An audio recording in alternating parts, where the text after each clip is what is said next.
Hello, everybody. It is your comedy minute. This is a comedy showcase. I have five, count them five, fantastic comedians with me, and I can't wait to get this thing started. Look at that color. Ian Pope.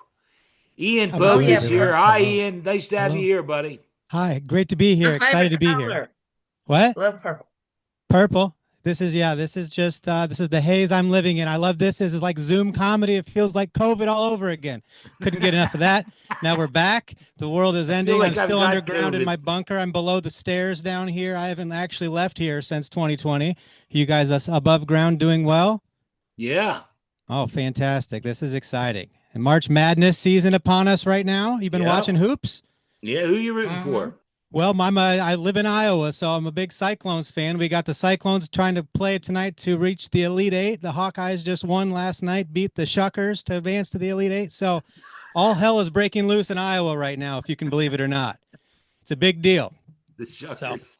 yeah, that's what's happening here in Iowa. And if you don't think that somebody in Washington recently has suggested that they roll out, bring back the draft and call that March Madness, that's probably been happening too. You know, they got that in the meeting going on out there. Reinstate the draft, call it March Madness, no problem. The meeting was going full steam ahead. I heard actually about this. I've been on the Twitter learning all about this. The meeting was actually going to go. They were going to reinstate the draft and call it March Madness, but all the pervert senators got hung up on the Sweet 16. Tell me more about the 16-year-olds. How many of them are there? How sweet are they? What's the deal? So that's probably why we haven't been drafted yet. I don't know. That's all right. I'm below ground anyway. Hi, Sybil. All right. Hi. I Just like like, purple. It's my I favorite tell you, color. I think Sam Bear up there's going to sleep on us. We better get Sam Bear involved. oh, yeah. She's Which coming one is up that? next. You better get Sam Bear involved. All right. Well, I don't know. Who's that? I don't see him on the screen here. She's up in the corner there. She's wiping her chin now. We gotta get her involved. Oh, there she's out of We my gotta warm sight. her up. She's getting ready to come up. Oh, my gosh. Well, We've been you got doing it a any? long Oh, time. there she is. I clicked a button. Ian Sam Bear, we're lucky to even have this woman. Wow. Well, I mean, I'm we telling look you, 10 lucky. years She looks plus. like both Sam and a bear. So friendly gal. Hello, and we'll She hear from her you thing next. is Sam, how old are you, Sam? Sam Bear comedy. Sam Bear comedy. Or This is not your Sam minute, Bear Sam. comedy, if I'm right. Okay. We got her coming to life. It's like she came out of hibernation, Ian. You did it. Well, I'm good for one thing or another. I'm down here in a cave of my own, Sam Bear. If you pop up behind me right now, I'm gonna pee myself. So the only reason I still wear underwear these days is to prevent the pee dribbles from staining through my sweatpants. All right. So Okay. anyway, that's probably too much information. I'm a stay-at-home dad, so you guys are some of the first adults I've talked to in quite some time. It's Okay. fantastic. I'm excited to be here talking to people. Stay-at-home dad, or as my uncle Mike would call it, basically trans. So that's all right. How was your Thanksgiving? Fantastic. Okay. Nothing like some Zoom comedy to really make me want to Ian, kill I think you myself. took a foul tip as a youngster. Something happened to you. Man, I don't know That's what's why they keep happening. you down. They keep you down under the stairs there. A foul tip is what they call it when you get diddled behind the backstop at the Little League. All right. I love Ian. I love Ian. We got to have Ian on the show full time. I'll come back anytime. I'm really just You need to mostly take over my gig. I'm down here under the ground pretty much all the time. So the kids are outside, I think, in the street right now. I got a moment of peace and quiet to give to you today, Scott. I'm excited about that. Oh man, you are fantastic. You got a couple of minutes. You got another minute or two you want to Sure, do? I got whatever you want, man. I got Whatever you whatever you want. want. Do We another got so minute many or kids. We got two. the third kid upstairs. I hear him stomping around right now. Are there any other third children here? Any of you guys third children? Little hand, I'm little a smile. fourth Is any children. I'm a fourth child. All right. I'm Well, a I don't know if you know this. You probably do then. As by the time parents are on their third kid, they've already used up both of their best two names already. Did you know that? But you got to name all the kids. It's one of the big rules about it. So when we found out we were going to have our third kid, I was out to lunch with a friend and I was explaining the problem to her. And right. she said, "Ian, don't worry. I got a name that I'm not going to use and it's yours. You can have it if you want it." I was like, "Okay, what's the name? Lay it on me." And she said the name is Killian.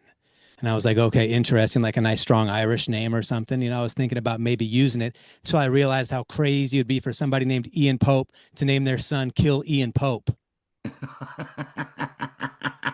And it feels like you're asking for it. Yeah. Um, Well, That's all right. thank you, my friend. Thank you. I hope you had a good time. I'm excited. Yeah, very good. Let Always me having a good time. Thank let's you. move on to let's get her up here before she falls asleep. This young lady is a Not only a stand-up comedian, she's a producer. She teaches comedy. She's been doing it 10 years. She looks excited as hell to be here. Samantha, I'm talking about you, buddy. Are you there, buddy? I got to tell you, in all honesty, I started watching your Instagram reels, and they are fantastic. You do some of the funniest stuff on Instagram I think there is. Thank you. Yeah, well, it's nice to have you here. Yeah, I tell you what, hearing all of you men talk, I've never been happier to be married to a woman in my entire I know life that. I know because that you're married to a I woman. I know that. cannot put up with this for any more than my allotted time. I tell you, What about Sybil? as Sybil's soon up as my there. time, yeah, I said nothing against her. Good for that hustle. I love that she used this as a commercial. Good on her. I love that. Oh my gosh. Yeah. Well, I'm glad that you think my reels are really funny. They're doing pretty well. I think that men today complain too much about divorce.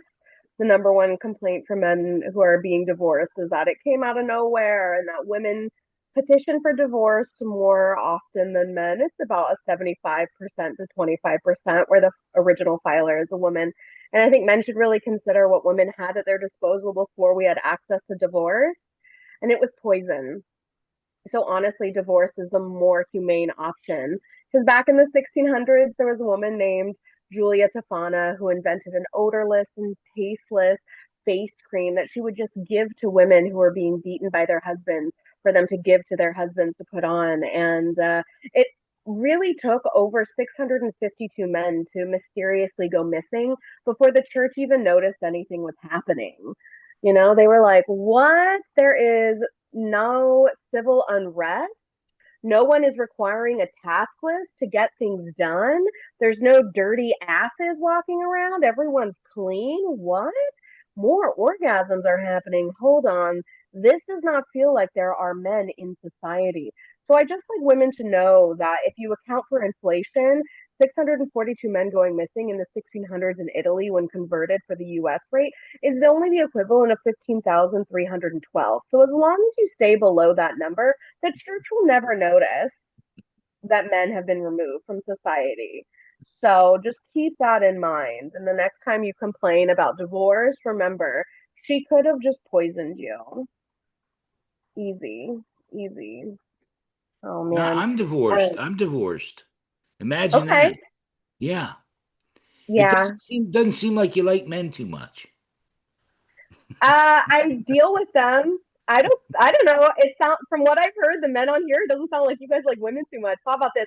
I Oh no, like I women as love much. women. You're wrong. I love women. I love all women. Men who hate women say they love women. I love it. I'll tell No, you this. you're I love. wrong. You're wrong. I love women. Oh, I love being told I'm wrong by men. It literally it lights my fire. It light. I I can't fell tell into you that how one. much I fell I into that love one, that. everybody. Go Yeah. ahead, I tell you Samantha. Go this. ahead. I tell you this. I show the same amount of respect towards men as I see men give towards towards women, trans folk, queer folk. So I'm matching energy, and I think men are not used to that, and they find it very uncomfortable No. when a woman is just as unapologetic as they are. And I say live in that uncomfortableness. You guys don't go to therapy, so I'm here to make you have a moment where you think about your choices and actions.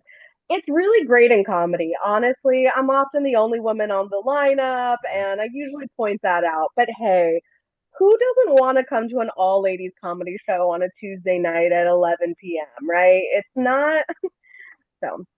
No, I don't hate men. I think they are useful. And, you know, For what? I don't know, but I think that's the political thing to say. Samantha, Yeah, I you know mean, I what? don't know. You'll be upset, but I love you. I think you're great. I I think won't you're be upset. I I think love you're being funny as loved. heck. I am. I know it. I It's know true. This you is are. fun. My God. I'm This glad I is had just you as the fun. headliner. You're the headliner. I know. I know. You I'm were not. falling asleep during the whole thing for us to get to you. I wasn't falling asleep. I You were was. I'm nodding working. off. Christ, I was trying to keep you awake. I listened. I heard everybody's, and my favorite was the commercial pitch. I love it. That's the best thing. Sybil. That's a what? Sybil Yes, won. it was I thought great. I thought I thought all of you were fantastic, Everyone was great, except pretty me. much. Except me. Yeah, I blew it. I blew the whole thing. Well, I Listen. haven't blown anything in a while, so I don't really remember what it was Oh Jesus. We're gonna go right away to a guy coming to us from Virginia, I think it is.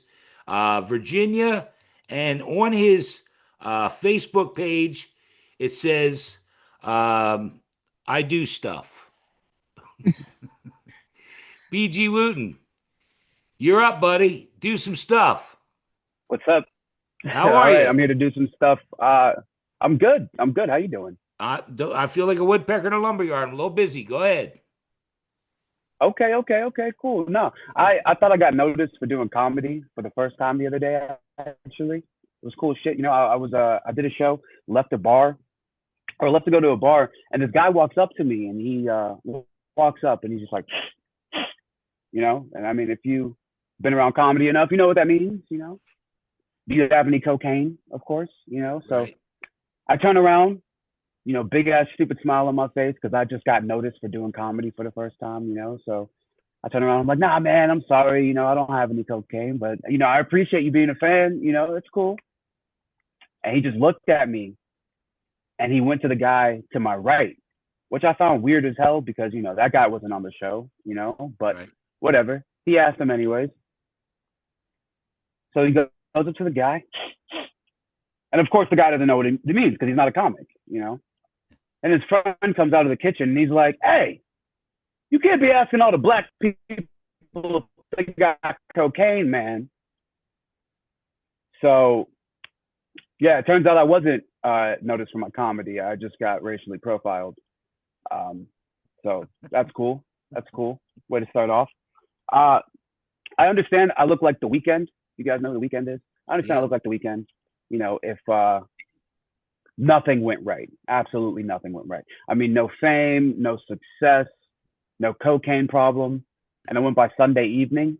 Like no one's looking forward to Sunday evening. No one's fucking here for me. It's okay. I understand my place. It's cool. It's cool. But I might have like some of the same facial characteristics, but none of the tax benefits whatsoever. I'm too broke to be acting like this. I live in the suburbs and shit, so like housewives throw it at me on karaoke nights. So when people come up to me and ask, you ever hear that you look like the Weekend? I got to say some corny ass shit so I can sleep with some poor guy's wife. Like I may not be your star boy, but I can be your participation trophy man. Just some real corny shit. If you know anything about the Weekend, he's got like EXO and bitches and things like that.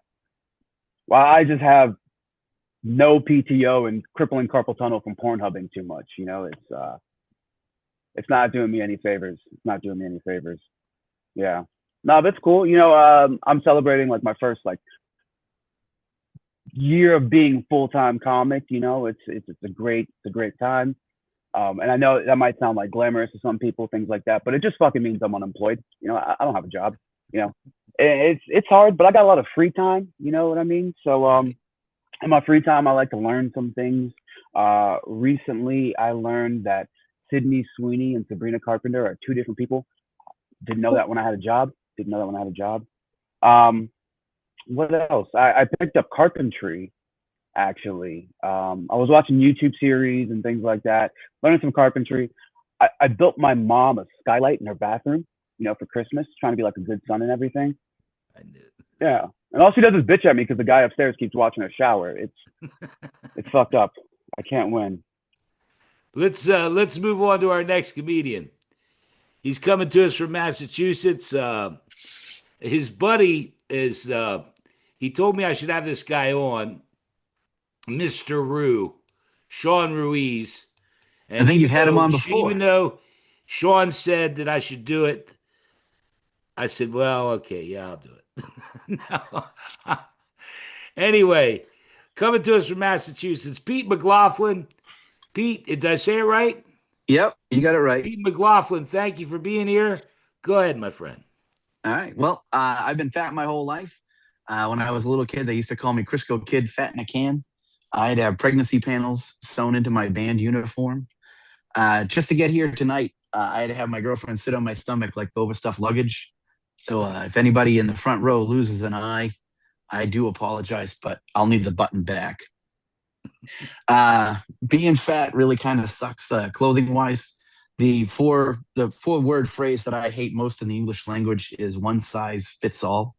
Because no, it doesn't. I have to shop at big and tall stores. There's one problem with that. I'm not tall. My shirts look like dresses. My pants don't fit right. I have to wear my belt so tight that I usually can't feel the lower half of my body. Currently, I'm actually wearing pant dickies. The legs just snap to the bottom of the shirt that I'm wearing. I don't understand why I have to pay more for graphic T-shirts. I should pay less or get paid for wearing them because I'm like a walking fucking billboard for a lot of these companies. I had this Batman jersey, right? Look at how big that logo is. All right. Batman isn't even that proud to be Batman. Okay. I was at Laugh Boston and behind me was a city skyscape, right? And some guy in the crowd yells out, "Hey, you fat bastard. Are you cosplaying as a Gotham Knights guy?" I said, "No, I'm Batman's worst villain, the false alarm." Being fat, I also have sleep apnea. I don't know if any of you guys have that out there. I got If it. you don't, you do, all right. If you don't, the main symptom is you have a spouse or significant other that bitches about your snoring in the sleep, right? So I had that. I had to go see a doctor. They hook you up to all these machines, and they test to see if you breathe at night. The next day, I went and I saw my doctor, and he's looking at the charts, and he's like, "Dude, you were dead most of the fucking night." He's like, "We're gonna have to get you into a machine." I'm like, "All right." So they sized me up for a mask. They got all sorts of different ones. My girlfriend, she has sleep apnea too. She has a mask that just goes over her nose. I call it the Piggly Wiggly. Right? She looks like a steampunk pig. If it unseats itself in the middle of the night, she whistles like a fucking tea kettle. Mine goes over my nose and my mouth, so I look like I'm getting oxygen on a plane, or I look like a fat Bane from the Batman movies with Christian Bale, right? Now I figured I'd use that to my advantage because the ladies, they think that Tom Hardy is kind of cute. So I put the mask on and I turned to my girlfriend and I said, "Now's not the time for fear." And she's like, "Oh my God." She's like, "If I take off that mask, will you die?" It's like, "It would be extremely painful for you." Sometimes that gets me laid. Most of the time, not so much. Um, right now, I'm working on the GLP-1s, so I'm juicing it to lose weight. I don't know if anybody's trying that, but diet and exercise wasn't working for me. I'm really not fat. I'm just too short for my height. Right. I'm 5'8", and if I were 8'5", I would be totally good for my body weight and height. So I'm doing the GLP-1s because it's a lot easier to lose weight than it is to grow. They have some great side effects. Risk of heart attack and stroke has decreased. I was able to walk from my car into my apartment without having to take a nap. I tied my shoes for the first time the other day without fucking blacking out. I have a short-term goal for my weight loss, and that's to be able to wear corduroy without catching fire. We all have to have short-term goals. My long-term goal, though, is Hot Girl Summer, probably 2028. So look for that. Was that all my time? I think we're about done. Are we? Got one more. Do one more. All right. I'm a parent too. I don't know if anybody here has kids. I got two. I know you're not supposed to play favorites, but we all have that one kid that kind of gives us buyer's remorse, right? You kind of look for the receipt at night, calling your doctor, seeing if there's a return policy. I was talking to my doctor and I was like, "What about abortion?" And he was like, "Dude, 19 is murder." I was like, "All right, can I just do like the Plan B pill, maybe crush it up in his orange juice and watch him slowly dissolve like Marty McFly's brother and sister in Back to the Future?" He's like, "No." He goes, "And stupid questions are not covered in your HMO, so you're going to need to leave the office." I was like, "All right." I'm also a step parent, and that is in itself is its own weirdness. It's like being mall security, right? I got the uniform, I got a radio, no fucking authority. So there's that. There you go. Thank you, Pete. Thank you very much. Thank you. Oh my goodness. Now I'm scared about this one. I got to be honest with you guys. This woman scares the hell out of me. She comes to us from Memphis, Tennessee, I think. She calls herself the Pothole Lady. and her name is Sybil Presley. Sybil, how are you? Well, I'm just so proud to be on your show, and thank you for inviting me. Yep. I love being Thank you in for being Memphis, here. Tennessee. It's the pothole lady. That is correct. One of my characters. I'm gonna tell you all about it. Okay. Well, I'm Sybil Presley, and I live in Memphis. All I'm right. an actress, author, poet, spoken word artist, comedian, and I also am a recording artist for Memphis Joke Records in Memphis. And as a comedian, I portray several different characters. And one of my favorite is the Pothole Lady. And you can check out the Pothole Lady on Facebook. Yeah, and on YouTube, you have a YouTube channel. I'll put that up as And the well. YouTube channel, I got comedy and that type of thing on there. And my new single and music video is called The Pothole Blues. And you can find it at youtube.com/. So Sybil Presley. That's youtube.com. Yeah, we got it, Sybil. We got her. I'm going to put it on there, Sybil. We got her. Keep going. Well, anyway, I pop around Memphis at different potholes, and I carry a sign that says "Fill the potholes." They actually got a law that's trying to get passed in Tennessee, and this is for real. Um, Tennessee has legalized marijuana, and so they're going to try to take the taxes off the marijuana and actually fill the potholes with that money. And I think that's funny, pot for pot. So I have a new book coming out also called The Potholes of Life. It's going to be filled with humor and things to help people. And I created the Memphis Pothole Blues support group on Facebook, free to join, so check that out. And now the Pothole Lady is going to appear on the streets of Memphis as an on-the-street reporter from an online publication, the Pothole Lady Gazette, Memphis News. Local news, special events, interviews, entertainments, and humor, and local I think comedians. this is a And commercial. yeah, This and is a then commercial. sometimes funny things happen to me when I'm campaigning that potholes to be filled in Memphis. And I was down on Bill Street, and I decided to go look in an alley. Cars can drive in it, and I wanted to see if there's a pothole there. So this man with a mask on slipped in the alley and poked a gun at me. And he says, "Woman, give me your money." And I says, "I don't have any money." So he made me hold my hands up like this, and he frisked me all up and down my body 2 or 3 times. He said, "Woman," I said, "give me your money." I said, "I told you I don't have any money. But if you do that again, I'll write you a check." And that's all I have for y'all. Very good. Very good. Thank you for being here. To all of you. Ian, let me run through it. Let us off with BG Wooten. BG, I'm sorry your camera and your internet connection was a can and a string. Pete Mclaughlin from Massachusetts. Have a great weekend, Pete. Maybe that Ozempic. I'm with you. I need it. And Thanks. the commercial lady Sybil Presley, the pothole lady. Thank you for being here. And My Ian, pleasure. I got to have you back on, and I want to have Samantha back on. I'm telling you, I love you guys. You both are crazy. Looking I'll forward tell you to what, it. I'll have you all back on. Sybil, you can just do your own commercial. You don't even need me. Well, thank you so much. Let me stop the recording. We'll spend a minute or two off the air.